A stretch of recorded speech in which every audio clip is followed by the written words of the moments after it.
April 1791. The Bay of Pigs.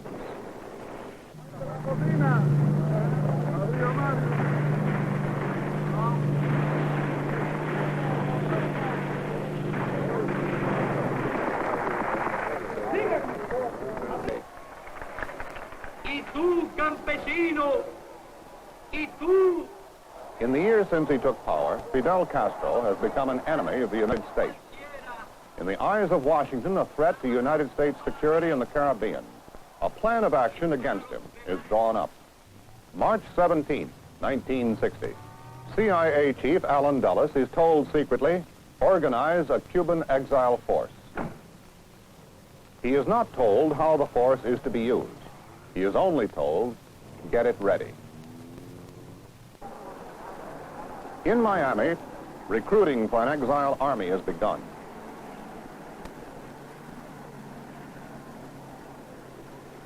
The operation is supposed to be secret, but word of what is happening quickly leaks out.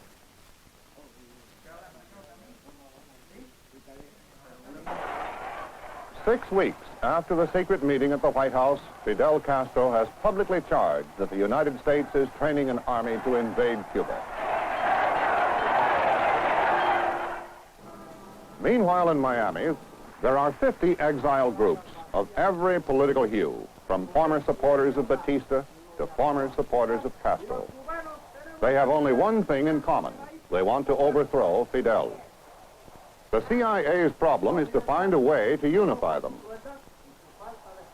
Porque siempre los pueblos son los que han derrotado a la tiranía que padece. The people of Cuba will overthrow Castro because always the people are the ones who overthrow dictatorship. The announcement of the formation of the Frente does not receive the expected attention. The summer of 1960 is a bad time for the United States. Other events occupy the headlines. A U-2 shot down over the Soviet Union. Nikita Khrushchev in Paris insulting the President of the United States, wrecking the summit conference.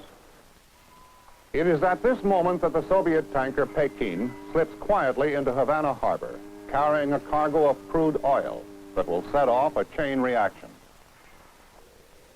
Castro orders Texaco, Shell, and Esso plants in Cuba to refine the Soviet oil. They refuse, and Castro seizes the refineries. He offers no reparations. Over angry Cuban protests, the United States retaliates by cutting off its imports of Cuban sugar. Castro seizes more United States property. Now, in the summer of 1960, the United States and Cuba have reached the point of no return. In Washington, the Eisenhower administration is now convinced it is in the United States' national interest to get rid of Fidel Castro.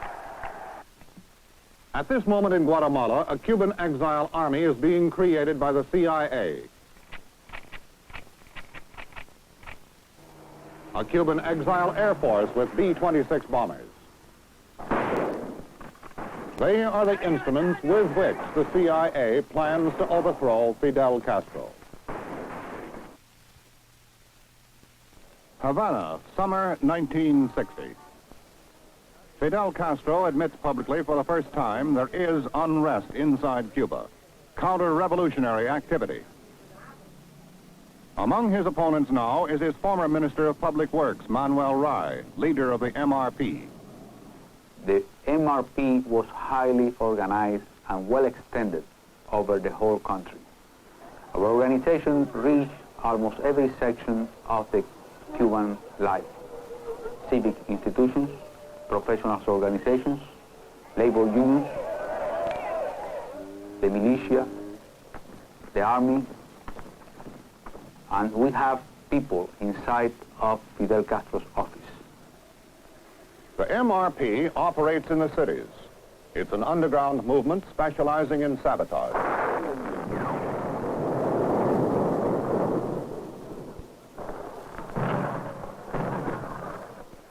In the Escambray Mountains is another anti-Castro force, the guerrillas. In September 1960, it has become a serious threat to Fidel Castro. He comes to the Escambray to take personal command of the military operation. But resistance continues.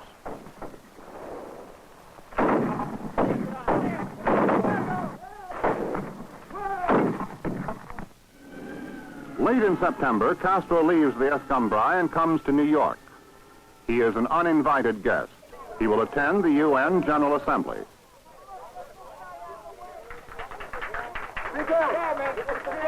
While he is in New York, he sees his new ally, Nikita Khrushchev. The date is September 26, 1960. Castro will tell the General Assembly the United States is seeking to overthrow him, is training an army to invade his country, is interfering in Cuba's internal affairs. A few weeks later, the Democratic candidate for president is in New York campaigning. He issues a statement in which he says the United States is not doing enough for the Cuban exiles. He says the United States ought to help them. In their television debate, Vice President Nixon disagrees. Now, I don't know what Senator Kennedy suggests when he says that we should help those who oppose the Castro regime, both in Cuba and without. But I do know this, that if we were to follow that recommendation, that we would lose all of our friends in Latin America, we would probably be condemned in the United Nations, and we would not accomplish our objective. I know something else. It would be an open invitation for Mr. Khrushchev to come in. As the votes are counted on November 8th, it is clear that a key issue has been who knows best how to handle Castro. It is the closest presidential election in United States history. But we finally emerged successfully. Now, as far as the next program, I went to the country with very clear views of what the United States ought to do in the 60s. I have been elected, and therefore I'm going to do my best to implement those views. Even as the president-elect speaks, in Guatemala, the force that he has called for in his campaign, the force that Nixon has denied exists, that Eisenhower has created, that Castro has denounced, is getting trained and ready. In Cuba, meanwhile, Castro is sending his best troops into the Escambray to destroy the guerrillas, now cut off from arms and supplies. Thousands of Fidel's militiamen began an offensive against us. They moved out the farmers, killed the cows, pigs, and chickens, cut down the fruit trees, burned the houses, took away the food. In view of this and the lack of help, we had to flee the island. The revolt is crushed. Castro has eliminated one threat to his survival. As 1960 ends, he goes on television to warn the Cuban people about another. He says the United States is preparing to invade Cuba. The invasion will come before Eisenhower leaves office. He calls for a general mobilization. The United States and Cuba break diplomatic relations. Tension mounts. The moment of armed confrontation between Cuba and the United States is near. January 20th, 1961. So let us begin anew, remembering on both sides that civility is not a sign of weakness, and sincerity is always subject to proof. Let us never negotiate out of fear, but let us never fear to negotiate. For a moment, there is a breathing spell in relations between the United States and Cuba. A break in the tension that has been mounting for 6 months. In Havana, the militia is demobilized. The milicianos are sent back to the field. The leaders join them to harvest the crops.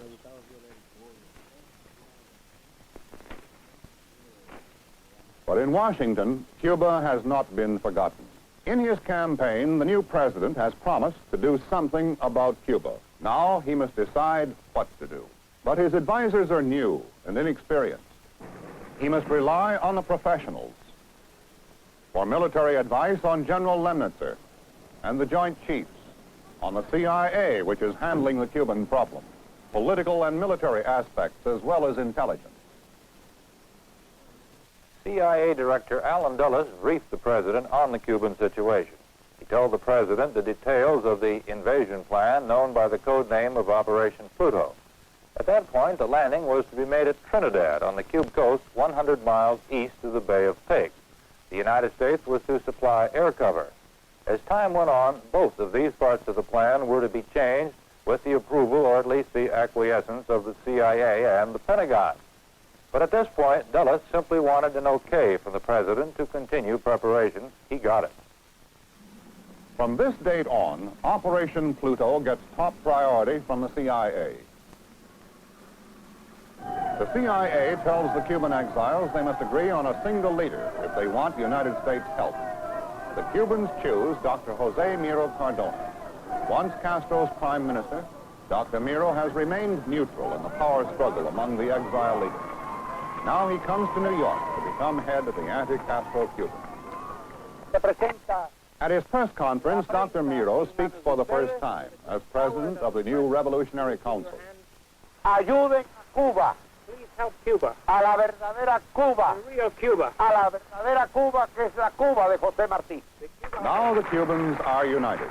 The MRP has joined the new coalition reluctantly. They don't like the way the CIA is dominating the operation, but they assume United States participation assures the operation's success. They don't want to be left out of any new Cuban government. And the anti-Castro Cuban leaders feel they have reached a satisfactory understanding with the CIA. At this moment in Washington, the president is under heavy pressure. He is being pressed to okay the invasion plan. A major source of this pressure is CIA reports on what is happening inside Cuba. We knew that the Cuban pilots were being trained in Czechoslovakia. We knew that they were going to have, very shortly, available under Cuban direction MiGs in large, considerable numbers. And I'm inclined to think, as I said before, that if a move were to be made short of intervention, probably this was the area of time when it had to be made. Another source of pressure is the Guatemalans. Unrest is growing there. The communists and the army are demanding the removal of the brigade from the camps. The government feels threatened. The president has not yet made up his mind. Go ahead with the invasion or cancel it. On April 4th, a decisive meeting is held. Obviously, nothing official has ever been said about it. But from this perspective, certain facts are now apparent. On April 4th, the CIA urges the president to go ahead with the invasion. The Joint Chiefs agree, if the CIA estimate is correct, if the brigade has control of the air. Only Senate Foreign Relations Chairman Bright speaks out against the invasion, tells the president privately it is immoral, a mistake, it will fail. The decision can no longer be delayed. The president's experts have told him to go ahead. His staff has not argued against them. The decision is now his alone. He makes up his mind early on the morning of April 5th, 1961. Operation Pluto, the invasion of Cuba, is approved. Miami, the first week of April 1961. Invasion fever is rising among the Cuban exiles. Everyone seems to know the invasion is coming soon. Volunteers pour into exile headquarters.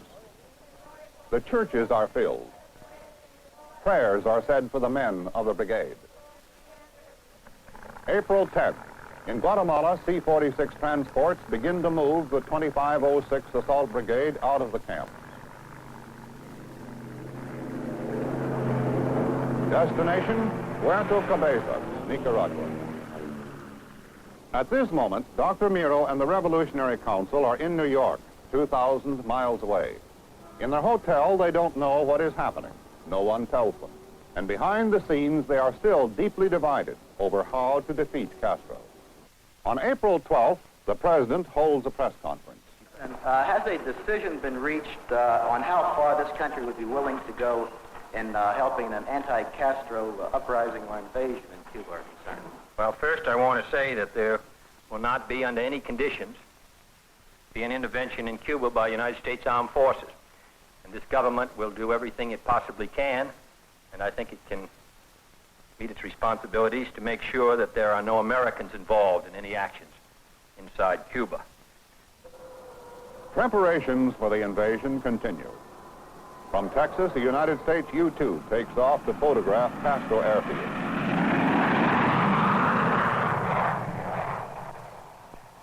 A United States naval task force puts to sea for Caribbean maneuvers scheduled for the next week. United States Marines are at sea in transport to take part in the maneuvers.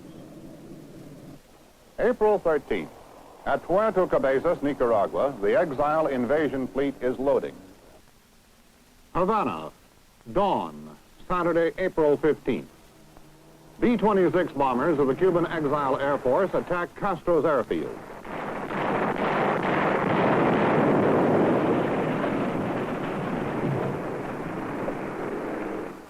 The UN, Saturday morning.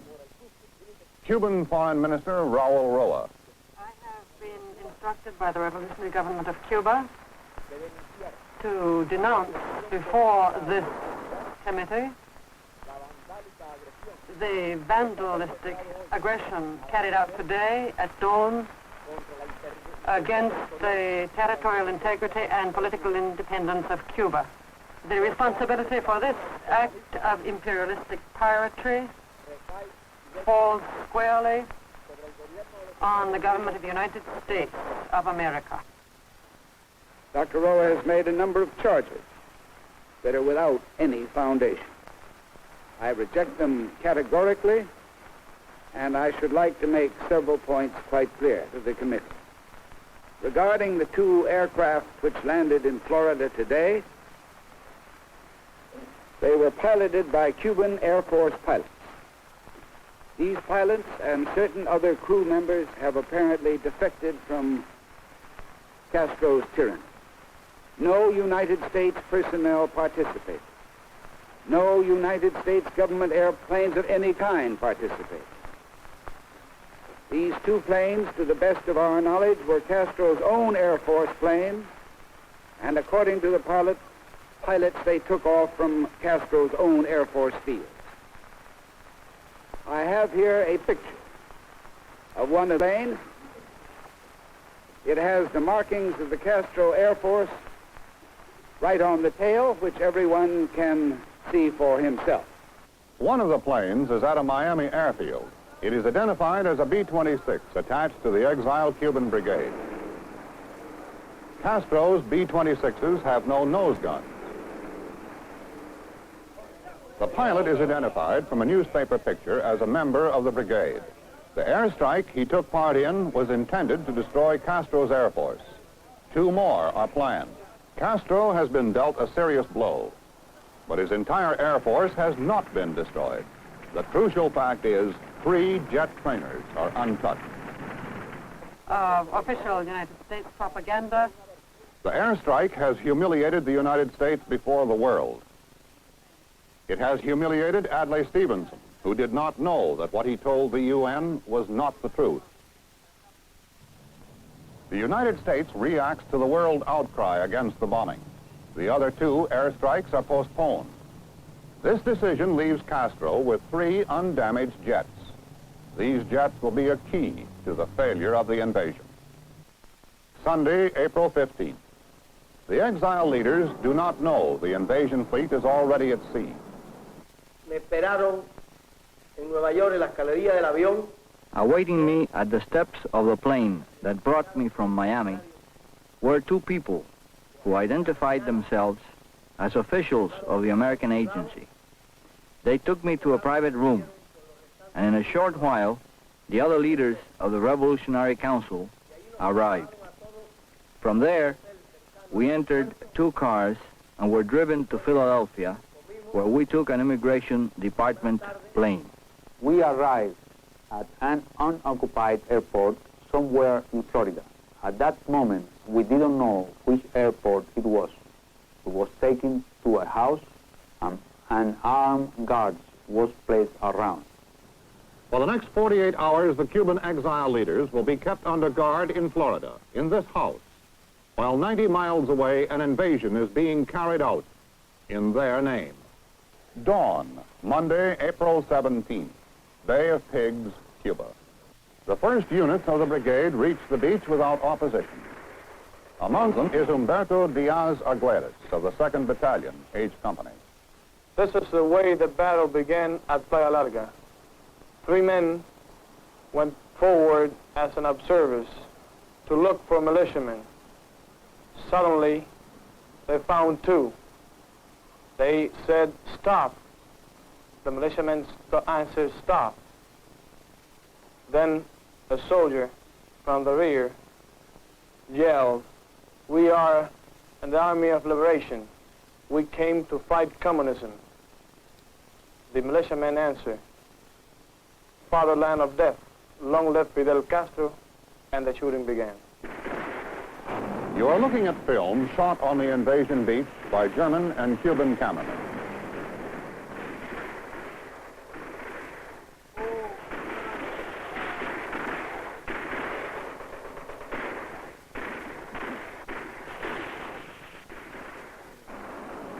In Havana, as the morning goes on, Castro begins to react to the invasion. Those who can be trusted are armed.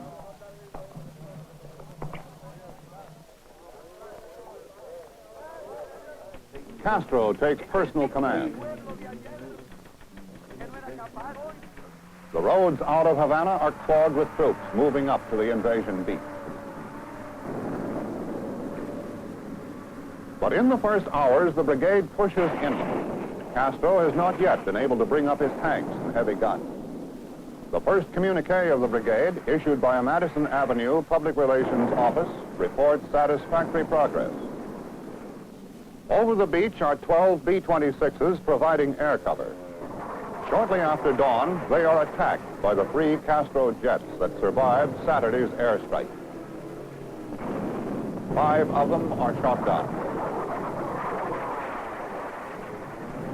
The brigade's 2 supply ships and its communications ship are sunk. Within a few minutes, the men on the beach have lost their air cover and their supplies. Now, Castro can bring up his tanks without fear of air attack. And he can bring up thousands of his milicianos. By afternoon, Castro is pressing the brigade hard. How are they to survive? Where are they to get help? Some expect it to come from the underground. There is no uprising, there is no sabotage, there is no help from the underground for the brigade. For the next 48 hours, the men on the beach take a terrible pounding. They wait for help. None comes. They say they have been promised air support by their American advisors. Washington says none was ever promised. Only one thing is clear. The brigade is being driven into the sea. Its only hope of survival is United States military intervention. On Tuesday night, there is a reception at the White House to introduce Congress to the new cabinet. Leaders of both parties are there. Next day, the society pages will call it one of the events of the season. The president leaves early, goes to another part of the White House, where he confers into the night with key advisors. CIA Deputy Director Richard Bissell had come to the president with a desperate last-minute appeal. He knew that the president had said there would be no intervention.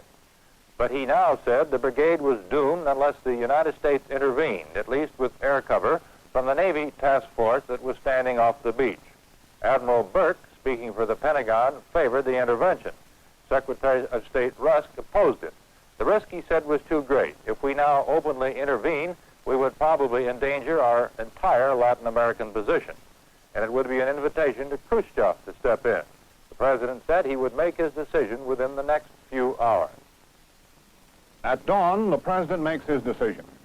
Later, he tells it to the members of the Revolutionary Council, who have been flown from Florida.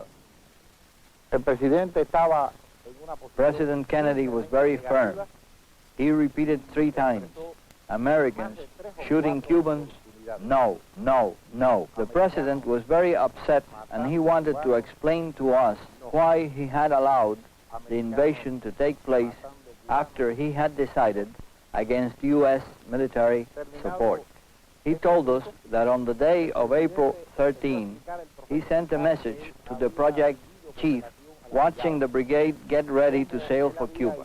He asked this man, whose name was Jack Haskins, if he still felt the brigade could win by fighting alone. President Kennedy showed us a copy of the reply, signed by Haskins. This document informed the president that the brigade could overthrow the Castro regime without U.S. help. The president looked very angry, and he told us he had relied on such advice in making the decision to send the brigade to Cuba. On the beach at the Bay of Pigs, fighting continues. The brigade has no food, almost no ammunition, no hope of help from within Cuba or from outside. At 3:45 p.m. Wednesday, April 19th, resistance ends. All those who are not killed are taken prisoner.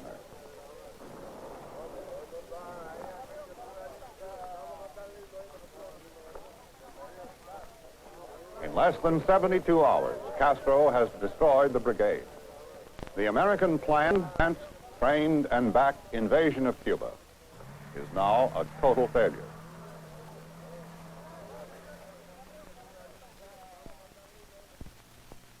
The failure at the Bay of Pigs was not merely the failure of the Cuban exiles. It was a failure of United States policy, which led to a failure of United States power. Clearly, the United States had the naked power to destroy Castro, but it could not ignore world opinion and use this power. It could not risk the repercussions that might follow the slaughter of Cubans and the occupation of Cuba by United States forces, could not risk the possible escalation to nuclear war. One alternative that suggested itself was indirect intervention, carried out secretly under CIA supervision. The CIA solution was a carefully controlled military operation. It ignored, for the most part, the underground inside Cuba, which could not be controlled. Left-wing former Castro supporters, considered politically unreliable, were shut off from participation. No real effort was made to bring about an uprising of the Cuban people. The divided and mercurial Cuban exile leaders were felt to be undependable, and all real control was taken out of their hands.